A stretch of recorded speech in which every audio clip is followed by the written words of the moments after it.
गुजरात के भावनगर के अलंग के समुद्र किनारे पर चक्रवात बिपरजॉय के चलते भारी करंट देखा जा रहा है। चक्रवात बिपरजॉय जैसे जैसे गुजरात के समुद्र किनारे नजदीक आ रहा है, वैसे वैसे समुद्र तूफानी होता जा रहा है। भावनगर के अलंग में भी समुद्र उफान पर है। बिपरजॉय चक्रवात का असर भावनगर जिले में लगातार देखने मिल रहा है। समुद्र में भारी करंट और तेज हवाओं के साथ समुद्र की लहरें समुद्र किनारे से टकरा रही हैं। चक्रवात की संभावित असर के चलते प्रशासन भी सतर्क देखने मिल रहा है और समुद्र किनारे पर पेट्रोलिंग भी बढ़ा दी गई है।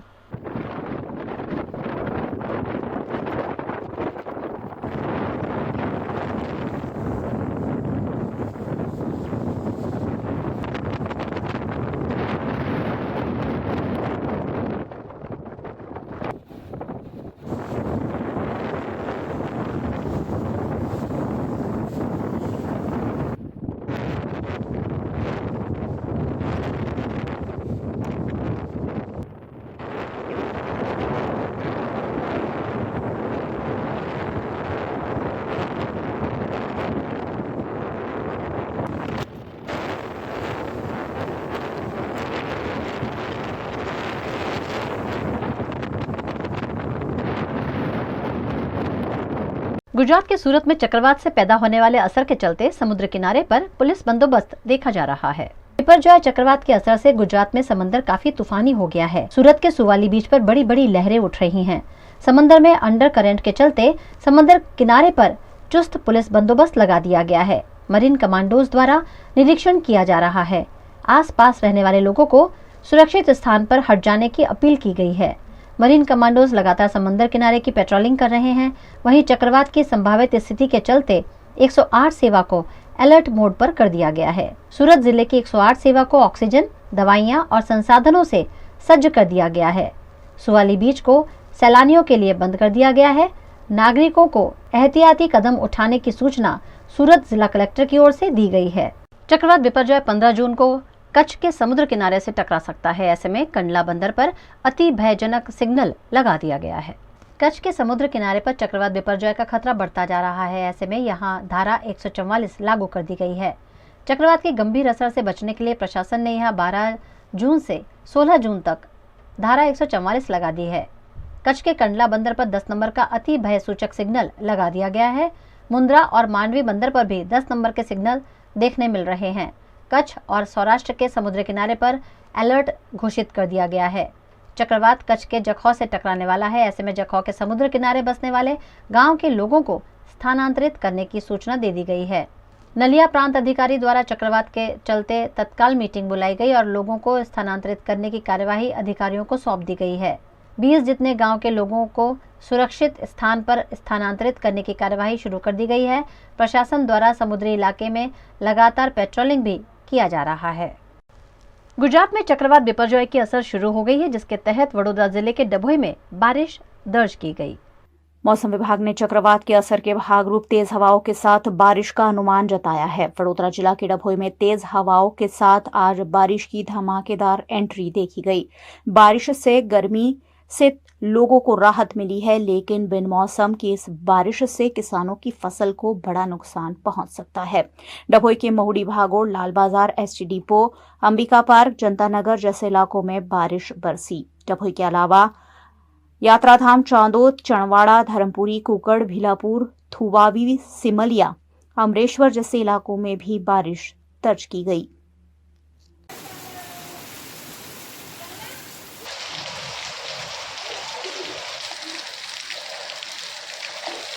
चक्रवात बिपरजॉय के असर के चलते भावनगर का समुद्र उफान पर है और ऐसे में भावनगर प्रशासन संभावित परिस्थिति से निपटने की तैयारियों में जुट गया है। गुजरात के समंदर किनारों पर चक्रवात बिपरजॉय का खतरा बढ़ता जा रहा है। ऐसे में प्रशासन पूरी तरह से अलर्ट है। गुजरात के भावनगर के बंदरों पर संभावित चक्रवात की असर ज्यादा देखे जाने से अब 3 नंबर का सिग्नल लगा दिया गया है। भावनगर बंदर पर समंदर में भारी करंट देखने मिल रहा है। कई फीट ऊंची लहरें उठ रही है। 50 से 60 किलोमीटर की रफ्तार से यहां तेज हवाएं चल रही है, जिससे समंदर ने तूफानी स्वरूप धारण कर लिया है।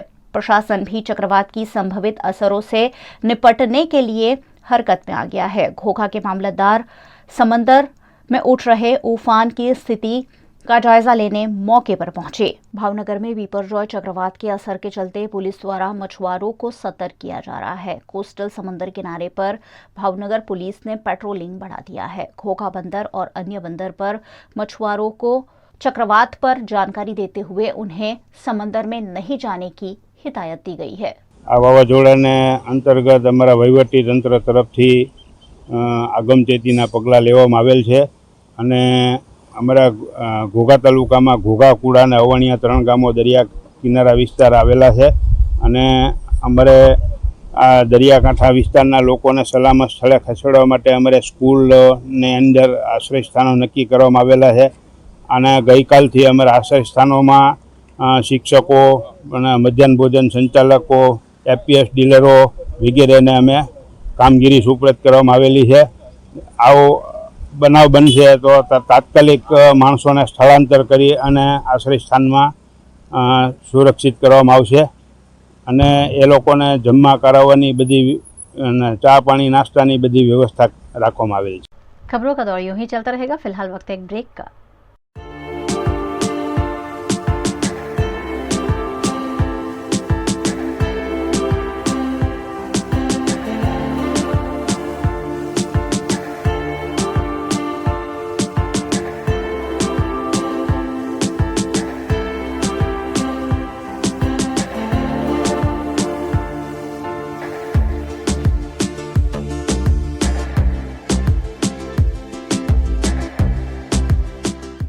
भारत ले रहा है इलेक्ट्रिक अंगड़ाई। क्यों ना हम साथ चले, साथ चले, साथ बढ़े, साथ बढ़े, देश मेरे, देश मेरे। देश को ले जाए नई दिशा की ओर। आपका जॉय, भारत का जॉय। વડોદરાના ઘણા વિસ્તારો જેમ કે અકોટા, માંજલપુર, અલકાપુરી, મકરપુરા વગેરે વગેરે વિસ્તારોના લોકો ચિંતામાં છે। આ ચિંતાનું કારણ છે વડોદરાના લોકોમાં વધતી ઈર્ષા। જી હા, અને આ ઈર્ષાનો સ્ત્રોત છે તરસાલી એરિયામાં આવેલ રેઝિડેન્શિયલ પ્રોજેક્ટ દર્શનમ પ્લેસ। ઘણી બધી એમિનિટીઝથી ભરપૂર આ 2 અને 3 BHK પ્રોજેક્ટ બની ગયો છે નવા ઘર શોધવાવાળા લોકો માટે એક અનોખો અવસર।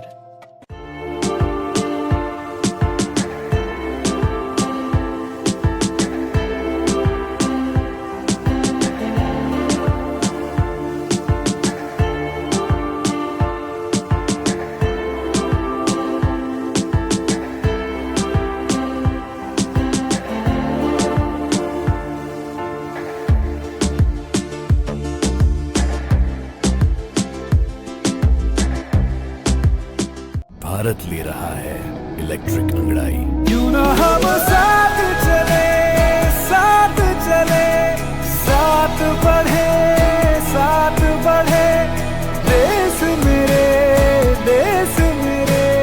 देश को ले जाए नई दिशा की ओर। आपका जॉय, भारत का जॉय।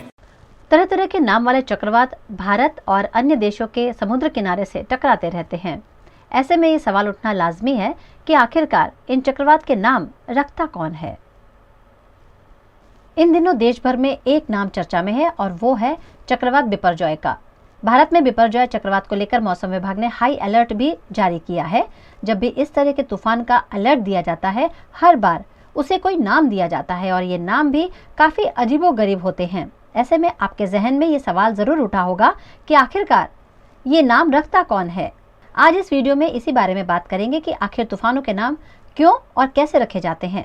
दरअसल चक्रवात के नामकरण से वैज्ञानिक, विशेषज्ञ और आपदा प्रबंधक टीमों और जनता को चक्रवातों को पहचानने और समझने में मदद मिलती है। अगर किसी क्षेत्र में 2 तूफान एक साथ आ रहे हों तो इसमें कोई कंफ्यूजन न हो, इस वजह से नाम रखे जाते हैं। चक्रवात का नाम रखते वक्त ये ध्यान रखा जाता है कि वो सरल और छोटा हो, साथ ही साथ इनका अर्थ किसी व्यक्ति या समुदाय की भावनाओं को ठेस पहुंचे, ऐसा ना हो। अब सवाल उठता है कि नाम रखने का काम कौन करता है और कैसे। दरअसल चक्रवात के नाम विश्व मौसम विभाग, संयुक्त राष्ट्र आर्थिक और सामाजिक आयोग Asia versus Prashant panel on tropical cyclone द्वारा किया जाता है। इन पैनल में 13 देश हैं, जिनमें Bharat, Bangladesh, Maldives, Myanmar, Pakistan, Oman, Sri Lanka, Thailand, Iran, कतार, सऊदी अरब, यूएई और यमन शामिल हैं। ये देश तूफानों के नाम का सुझाव देते हैं। इस साल के तूफान बिपरजॉय का नाम बांग्लादेश ने रखा, जिसका अर्थ होता है डिजास्टर। विश्व मौसम विज्ञान संगठन के अनुसार प्रत्येक चक्रवात को संगठन द्वारा दिए गए अल्फाबेटिकल नामों से पहचाना जाता है। ये नाम सदस्य राष्ट्रों द्वारा प्रदान किए जाते हैं और इस बार बिपरजॉय नाम बांग्लादेश द्वारा दिया गया है। चक्रवात बिपरजॉय जैसे जैसे अरब सागर में आगे बढ़ रहा है, गुजरात के बंदरगाह पर एक के बाद एक सिग्नल्स बदलते जा रहे हैं। आखिर क्या है इन सिग्नल्स का मतलब, आइए जानते हैं। अरब सागर में उठा चक्रवात बिपरजॉय गंभीर रूप धारण कर चुका है। एक के बाद एक गुजरात के बंदरों पर 10 नंबर तक के सिग्नल्स लग गए हैं। ये बात तो आप जानते ही होंगे कि चक्रवात के लिए बंदर पर लगे हुए सिग्नल्स बदले जाते हैं। आज हम आपको बताएंगे कि चक्रवाती सिग्नल क्या है और इसे लगाने का क्या मतलब होता है। दरअसल चक्रवाती तूफानों से अलर्ट करने के लिए बंदरगाहों पर चेतावनी का सिग्नल हमेशा मौजूद रहता है, जिससे कि समुद्र में जहाजों से तुरंत संपर्क किया जा सके। इसके लिए कुछ देशों में झंडे लहराए जाते हैं, वहीं भारत में दिन और रात के लिए अलग तरह के चिन्हों का उपयोग होता है। दिन में संकेतों के तौर पर सिलेंडर और कोन होते हैं, वहीं रात में लाल और सफेद लैंप दिखाए जाते हैं।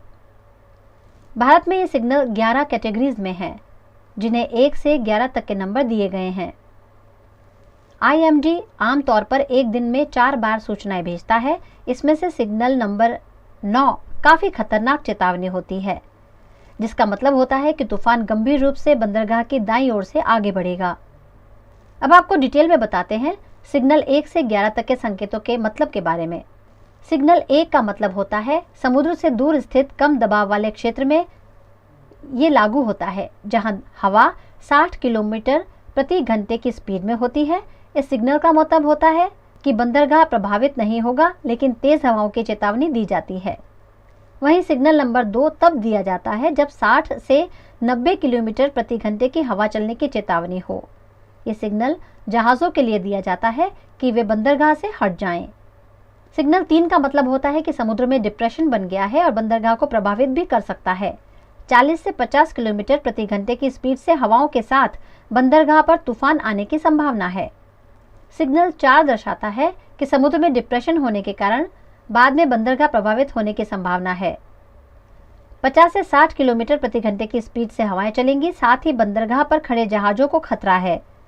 आपको बता दें, बंदरगाह पर खराब मौसम के लिए सिग्नल 3 और 4 का प्रयोग होता है।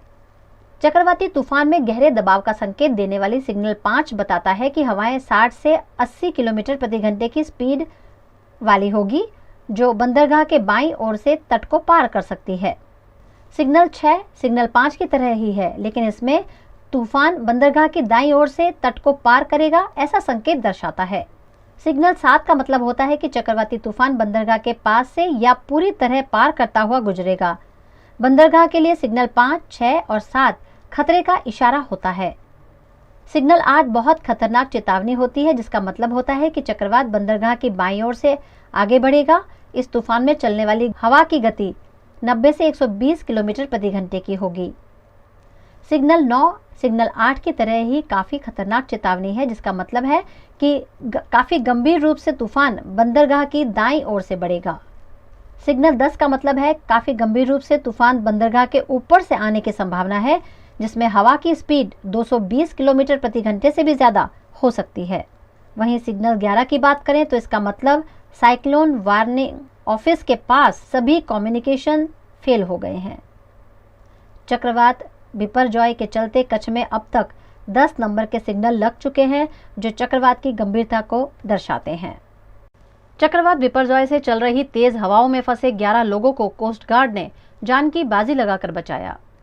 गुजरात के कच्छ में चक्रवात का असर आज से ही शुरू हो गया है। यहाँ तेज हवाएं चल रही हैं और माहौल डरावना बनता जा रहा है। देवभूमि द्वारका में खतरनाक रफ्तार से चल रही तेज हवाओं के बीच कोस्ट गार्ड ने जान की बाजी लगाई। ओखा के पास समंदर में करीब 50 किलोमीटर दूर निजी कंपनी की ऑयल रिंग में काम कर रहे कर्मचारी को बचाया गया। 11 कर्मचारियों को हेलीकॉप्टर से एयरलिफ्ट कर सुरक्षित जगह पर पहुंचाया गया है। कोस्ट गार्ड द्वारा हेलीकॉप्टर से 11 कर्मचारियों को रेस्क्यू कर उनकी जान बचाई गई है।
गुजरात में वडोदरा के MS यूनिवर्सिटी में BBA के छात्रों को प्रवेश देने के लिए मॉक टेस्ट आयोजित किया गया। वडोदरा की विश्व प्रसिद्ध MS यूनिवर्सिटी के BBA में प्रवेश के लिए इच्छुक छात्रों को एडमिशन में सरलता रहे, इस आशय के साथ मॉक टेस्ट का आयोजन किया गया। मॉक टेस्ट में करीबन 800 छात्र शामिल हुए। मॉक टेस्ट में सबसे पहले एंट्रेंस और उसके बाद ग्रुप डिस्कशन, क्रिएटिव राइटिंग और पर्सनल इंटरव्यू का प्रोसीजर किया गया, जिसमें छात्रों ने उत्साह के साथ शिरकत की। 800 से ज़्यादा बच्चे जो कि गुजरात के विविध शहर जैसे वलसाड, सूरत, अहमदाबाद, राजकोट, जूनागढ़, उसके अलावा गुजरात के बाहर जैसे अलग अलग स्टेट्स हैं, महाराष्ट्र, राजस्थान, मध्य प्रदेश, ऐसे कई स्टेट से भी आज कैंडिडेट्स यहाँ पे मॉक टेस्ट देने आए हैं। और इस मॉक टेस्ट में जो पेपर है वो भी स्टूडेंट्स बनाते हैं, उसका चेकिंग भी स्टूडेंट्स करते हैं, इन्विजिलेशन भी जो हमारे MSU BBA के स्टूडेंट्स हैं वही करते हैं। तो पूरा mock test MSU BBA student association के द्वारा ऑर्गेनाइज होता है। वडोदरा शहर में ओवरलोडेड वाहन हमेशा ही चर्चा का विषय रहे हैं। एक ऐसा ही ओवरलोडेड वाहन L&T सर्कल के पास पलट गया। मुंबई से L&T कंपनी के लिए सामान भरकर वडोदरा शहर में दाखिल हुआ ओवरलोडेड वाहन L&T सर्कल निकट पलट गया। इस ट्रेलर में सामान भरा हुआ था जो टर्निंग के वक्त लोड बढ़ जाने से पलट गया। अच्छी बात यह रही थी कि ये हादसा सुबह सुबह हुआ और वहां ज्यादा वाहन नहीं थे, वरना बड़ी दुर्घटना भी घट सकती थी। नवा सिवा मुंबई से L&T का प्रोजेक्ट चालू है यहाँ अपना पंड्या ब्रिज के नीचे, वहीं पर जा रहा है। ये टर्निंग में कुछ प्रॉब्लम आया, माल एक साइड थोड़ा सा लोड ज़्यादा आ गया, इसकी वजह से पलटी हो गई। किसी को लगा है? नहीं, किसी को नहीं लगा है।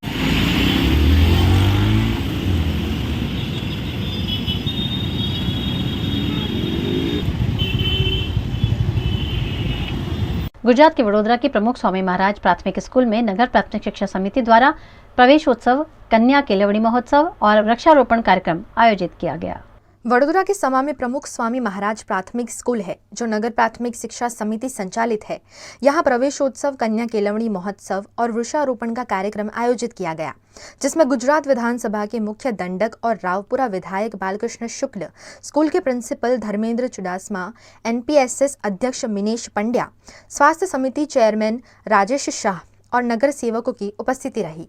समग्र राज्य में कन्या केळवणी महोत्सव और शाला प्रवेशोत्सव कार्यक्रम 12 ने 13 जून કરવામાં આવ્યો છે। અમારા નગર પ્રાથમિક શિક્ષણ સમિતિની તમામ 131 શાળાઓમાં આજરોજ કાર્યક્રમ યોજાયેલો છે। બાલકૃષ્ણ શુક્લ સાહેબે બાળકોના સર્વાંગી વિકાસ માટે અને બાળકોને કેવી રીતે ભણતર જોઈની તમામ માહિતી શાળાના લોકોને આપેલી હતી।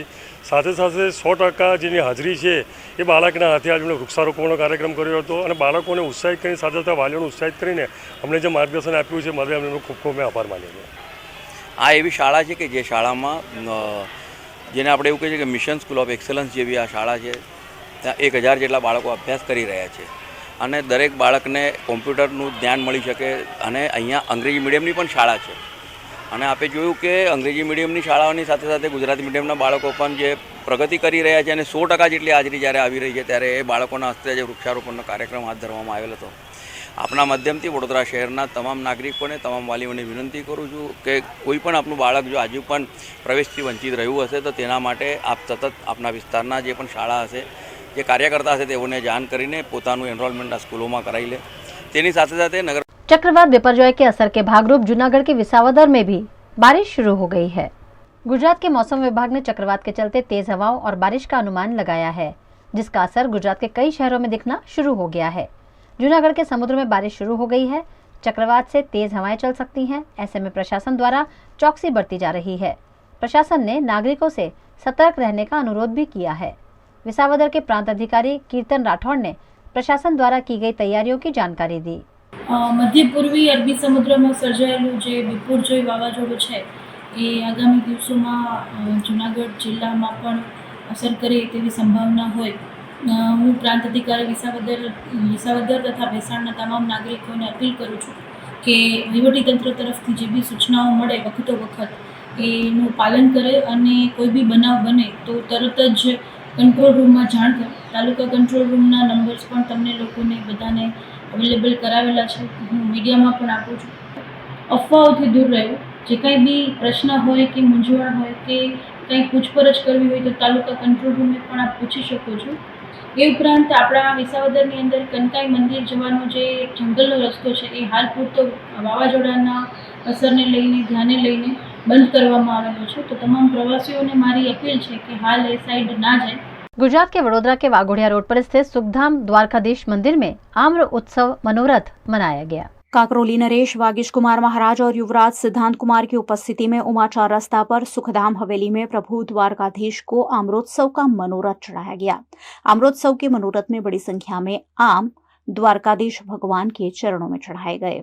इस मनोरथ के दर्शन का भक्तों ने बड़ी संख्या में लाभ लिया। वैष्णव संप्रदाय के लोगों द्वारा लगातार इस तरह के धार्मिक आयोजन के जरिए भगवान द्वारकाधीश की भक्ति की जाती है।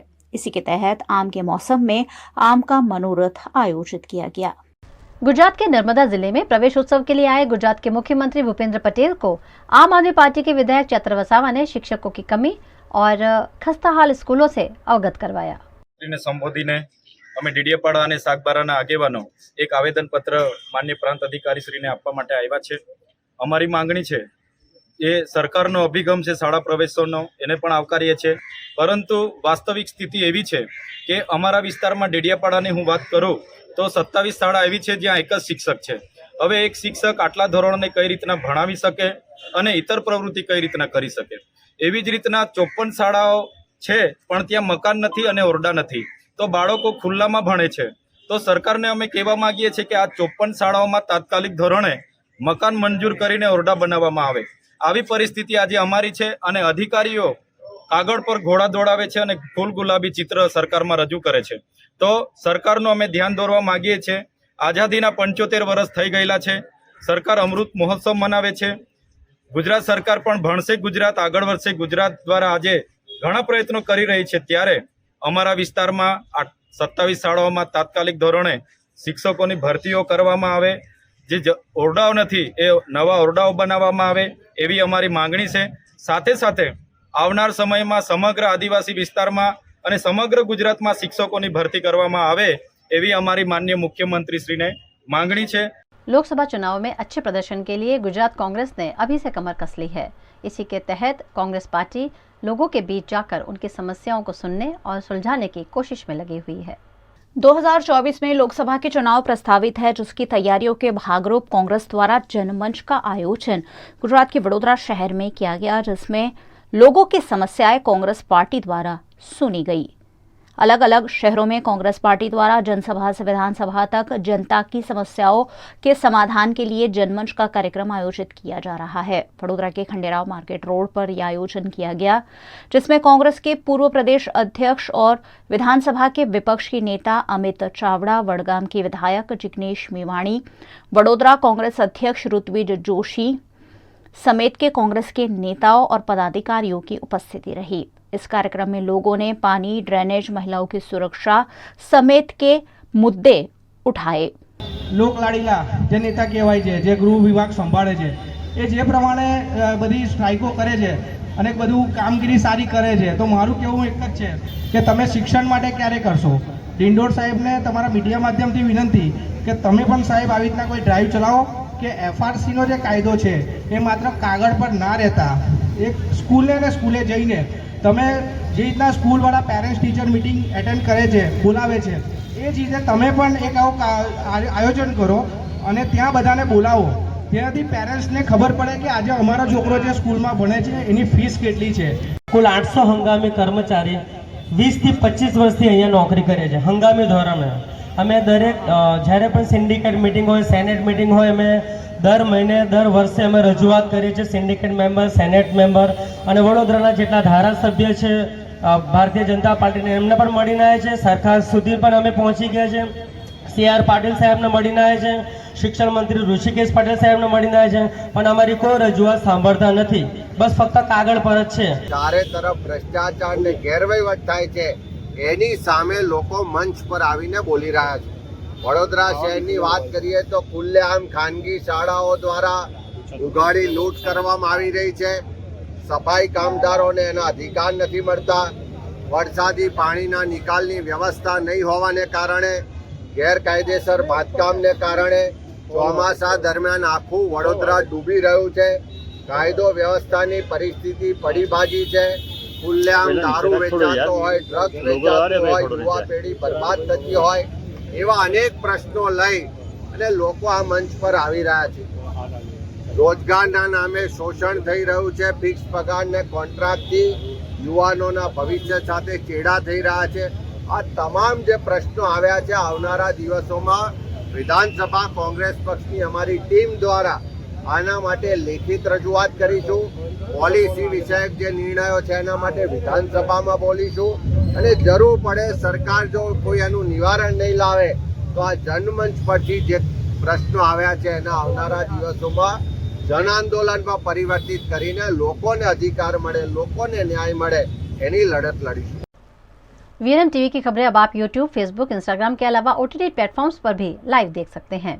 डेली हंट, जियो टीवी, वोडाफोन टीवी पर 24 घंटे वीएनएम टीवी आपके लिए उपलब्ध है, तो देखते रहिए VNM TV. VNM news room से आज बस इतना ही. कल फिर मुलाकात होगी, तब तक के लिए इजाजत दीजिए. नमस्कार.